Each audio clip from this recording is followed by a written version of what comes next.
ఈ భూమి మీద జీవిస్తున్న జీవుల్లో అతిపెద్ద జీవి బ్లూ వేల్. ఇది 80 నుంచి 90 అడుగులు పొడవుండి 1,50,000 కేజీల బరువు ఉంటుంది. అంటే దీని బరువు 40 ఏనుగులతో సమానం. బ్లూ వేల్ 80 నుంచి 90 సంవత్సరాల వరకు జీవిస్తుంది. అయితే ఇంత పెద్ద జీవి సముద్రంలో చనిపోతే ఏమవుతుంది ఇప్పుడు తెలుసుకుందాం. బ్లూ వేల్ చనిపోయే టైం దగ్గరికి వచ్చినప్పుడు అది ముందుగానే రియలైజ్ అయ్యి తను నివసించే చోటునిచ్చి కొన్ని వందల కిలోమీటర్ల వరకు ప్రయాణించి సముద్రం అడుగు భాగంలోకి స్ట్రైట్గా కిందకి వెళ్ళి చనిపోతుంది.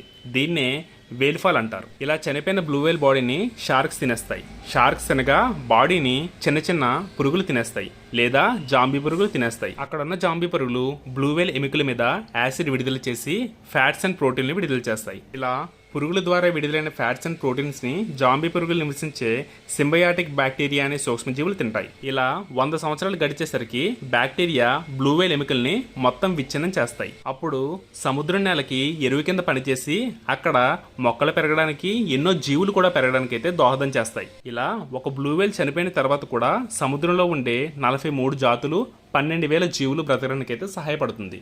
Thanks for your watching. Please subscribe and like.